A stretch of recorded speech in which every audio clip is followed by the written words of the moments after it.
Physics class 9 का।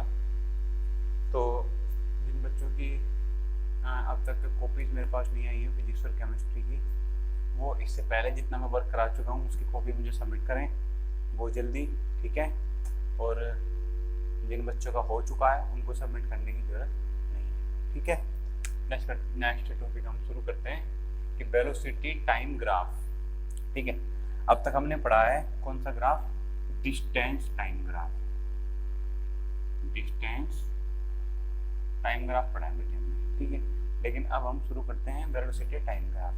Distance time graph में हमने क्या सीखा है, डिस्टेंस टाइम ग्राफ में हमने ये देखा है कि टाइम जो होता है वो ऑलवेज एक्स एक्सिस पे आता है और डिस्टेंस ऑलवेज वाई एक्सिस पे आती है। लेकिन यहाँ पे भी सेम ही चीज होगी। यहाँ पे डिस्टेंस की जगह पे क्या है, वेलोसिटी। डिस्टेंस की जगह यहाँ पे क्या है, वेलोसिटी, ठीक है बेटे। तो यहाँ पे वेलोसिटी आएगी हमारी वाई एक्सिस, ठीक है। ये हॉरिजॉन्टल जो एक्सिस होती है इसको एक्स एक्सिस बोलते हैं और जो वर्टिकल एक्सिस होती है उसको वाई एक्सिस बोलते हैं, ठीक है। अब distance time graph with uniform velocity. अब वेलोसिटी क्या होता है, यानी कि किसी पर्टिकुलर टाइम में कोई भी ऑब्जेक्ट कितनी डिस्टेंस ट्रेवल करता है, ठीक है, वही उसकी वेलोसिटी होती है। अब अगर कोई सपोज कोई कार जा रही है उसकी वेलोसिटी 60 मीटर पर सेकेंड है, ठीक है। और हम यहाँ पे बात कर रहे हैं यूनिफॉर्म वेलोसिटी की। तो मतलब क्या है, मतलब ये है कि अगर वो गाड़ी ऐसे चलते जा रही 60 मीटर पर सेकेंड में, तो वो तो ऐसे चलती ही रहेगी, उसको क्या प्रॉब्लम है, ठीक है। तो वो तो ऐसे चलती रहेगी। तो सपोज वो गाड़ी हमारी यहाँ से जा रही है ऐसे, तो वो बेटे वो तो ऐसे रहेगी। अगर यूनिफॉर्म उसकी वेलोसिटी है तो उसको तो ऐसे रहना है, ठीक है। तो यहाँ पे सपोज ये टाइम है हमारा और ये हमारी वेलोसिटी है, ठीक है। सपोज ये हमारा ओरिजिन है, इसको O मानते हैं और इसको A मान लेते हैं पॉइंट को, और इसको C। यहाँ पे आप चाहो तो अपनी तरफ से कुछ टाइम भी दे सकते हो, ठीक है। जैसे 10 सेकेंड, 20 सेकेंड, 30 सेकेंड, 40 सेकेंड, ठीक है। यहाँ पे सेकेंड, ठीक है। और यहाँ पे डिस्टेंस देता हूँ 10 मीटर, 20 मीटर, 30 मीटर, 40 मीटर और 60 मीटर, ठीक है। तो इस तरह से हम यहाँ पे इसको जो वेलोसिटी टाइम ग्राफ बनता है हमारा, अगर यूनिफॉर्म उसकी वेलोसिटी है तो वो सिर्फ एक स्ट्रेट लाइन होता है, ठीक है। वो सिर्फ एक बनती है स्ट्रेट लाइन, ठीक है। वो सिर्फ एक हमारी स्ट्रेट लाइन बनती है, ठीक है। अब स्ट्रेट लाइन होती है, हमें हमारा फॉर्मूला क्या होता है, देखो ये हमारा क्या बन गया, एक रेक्टेंगुलर के जैसा बन गया। इसको मैंने यहाँ पे क्यों ड्रॉ किया है, क्योंकि यहाँ पे जिससे हमें पता चल सके कि टाइम है, ठीक है। सपोज हमें इस पार्ट का एरिया चाहिए, यानी कि एरिया चाहिए, यानी एरिया अगर मैं पॉइंट को डी मानता हूँ, ठीक है। तो area O A D C equal to क्या होता है, रेक्टेंगुलर है। रेक्टेंगुलर का एरिया क्या होता है, लेंथ इंटू ब्रीथ। सपोज ओ ए इंटू ओ सी, तो लेंथ हमारा क्या है यहाँ पे, ओ ए क्या है, टाइम है, ठीक है। और ओ सी क्या है हमारा, क्या है बेटे, वेलोसिटी, यही है टाइम इंटू वेलोसिटी। और टाइम इंटू वेलोसिटी हमारा क्या होता है, टाइम इंटू वेलोसिटी हमारा होता है डिस्टेंस। कैसे होता है, मैंने आपको पहले पढ़ाया था कि वेलोसिटी इक्वल होता है कि डिस्प्लेसमेंट पर यूनिट टाइम या डिस्टेंस पर यूनिट टाइम। तो यहाँ से डिस्टेंस निकालूंगा तो टाइम की मल्टीप्लाई इधर हो जाएगा, तो वेलोसिटी इंटू टाइम, ठीक है। क्या बन गया हमारा, डिस्टेंस बन गया। मतलब कि अगर हमारे पास वेलोसिटी टाइम ग्राफ है और हमें चाहिए क्या, हमें चाहिए ये कि वो कितनी डिस्टेंस इसने ट्रेवल की है किसी ऑब्जेक्ट ने, तो हमें इस रेक्टेंगुलर का जो एरिया होगा वही हमारा डिस्टेंस होगा, ठीक है बेटे। इसको कॉपी करके, वैसे तो आपके पास नोट्स हैं, ठीक है। नेक्स्ट टॉपिक पे चलता हूँ, velocity time graph with uniform acceleration motion. Velocity time graph with uniform accelerated motion. Uniform accelerated motion क्या होता है कि जो किसी एक स्पीड से बढ़ता जाए या कम होता जाएगा तो एक्सेलरेशन नहीं रहेगा, रिटार्डेशन बन जाएगा या डिसेलरेशन हो जाएगा। लेकिन यहाँ पे एक्सेलरेशन है मतलब बढ़ता ही जा रहा है। ठीक है, सेम चीज करेंगे। ठीक है, यहाँ पे ऐसे करेंगे बेटे। ठीक है, देखो इस पे क्या आएगा हमारा, यहाँ पे क्या आएगा, यहाँ पे आएगा हमारा टाइम, आएगा कि नहीं आएगा। और यहाँ पे क्या आएगा हमारा, यहाँ पे आएगा हमारा एक्सेलरेशन। समझ में आई बात।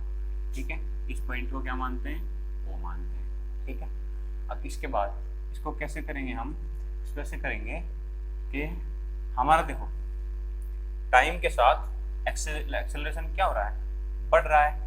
कैसे बढ़ रहा है, किसी यूनिफॉर्म एक्सेलरेशन, यानी कि किसी कांस्टेंट रेशो से वो बढ़ता जा रहा है। ठीक है, अब अगर वो कांस्टेंट रेशो से बढ़ता जा रहा है यानी कि उसको ऐसे चलना चाहिए कि नहीं चलना चाहिए, बोलो ध्यान से बोल, देखो। ठीक है, उसको हमेशा कैसे चलना चाहिए, ऐसे चलना चाहिए। ठीक है, क्योंकि वो एक्सेलरेशन है वो बढ़ता ही जा रहा है, टाइम भी बढ़ रहा है देखो, और हमारी एक्सेलरेशन भी बढ़ रहा है। ठीक है, तो उसका ग्राफ हमेशा ऐसे होता है।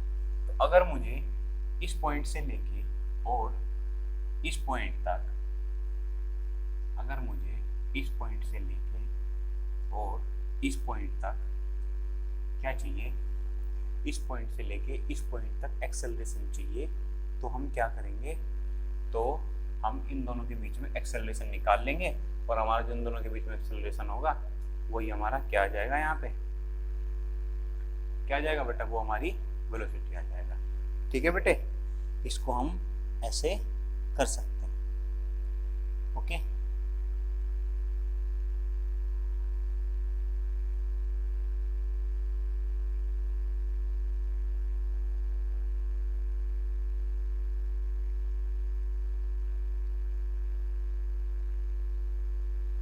देखो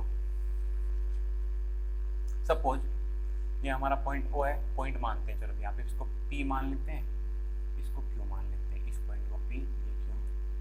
सपोज ये B है, ये C है और ये D है। अब हमें जो एरिया चाहिए वो इस पार्ट का चाहिए। ठीक है, इस पार्ट का एरिया चाहिए। सपोज ये हमारा क्या है, यहाँ पे इसको मान लेता हूँ Q डैश। ठीक है, अंदर लिखना चाहिए इस साइड, ऑलवेज थोड़ी जगह नहीं है इसलिए मैं यहाँ पे लिख रहा हूँ, तो इस पार्ट को यहाँ पे लिखता हूँ Q डैश। ठीक है, अब अगर हमें इसका एरिया चाहिए तो क्या करेंगे, क्या लिखेंगे, area of P Q B C D। ठीक है,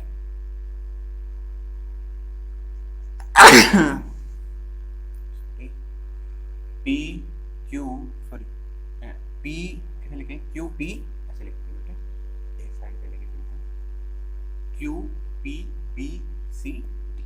ठीक है, area of Q P B C D का क्या होगा, area of rectangular P B C D का, यानी कि एरिया ऑफ रेक्टेंगुलर, रेक्टेंगुलर क्या हमारा P B C D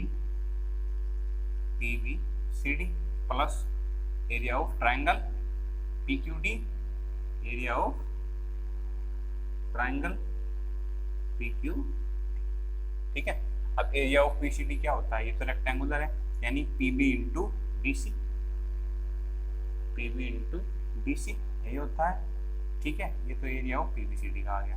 अब एरिया ऑफ PQD का क्या होता है,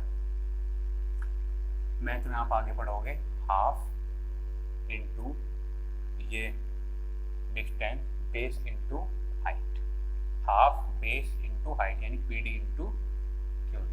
ठीक है, half into PD into QD। अलग से ले लेता हूँ थोड़ा साफ सा, तो एरिया ऑफ ये क्या आ गया, equal to PB into BC plus half PD into QD। ठीक है, PD इंटू QD। तो यहाँ पे BC जो है किसके इक्वल है, PD के, BC जो है यहाँ पे PD के इक्वल है, तो BC की जगह PD भी लिख सकता हूँ मैं, तो PB into PD plus half PD into QD। PD अगर मैं कॉमन लेता हूँ तो यहाँ पे PB plus half into Q D भी आ सकता है, लेकिन आप इतना ही यहाँ से वाई टी ना है, बस इस चीज़ को ध्यान रखो। इसको छोड़ दो, तो मैंने एक्स्ट्रा कर दिया ऐसे ही, ठीक है बेटे। तो ये हमारा अगर यूनिफॉर्म एक्सेलरेशन है उसका ग्राफ हमारा ऐसे बनेगा बेटे, ठीक है। इसमें कोई मेरे ख्याल से आपको प्रॉब्लम नहीं होनी चाहिए, ठीक है ना। अब हम आगे चलते हैं, मैं इसको भी इरेज कर देता हूँ।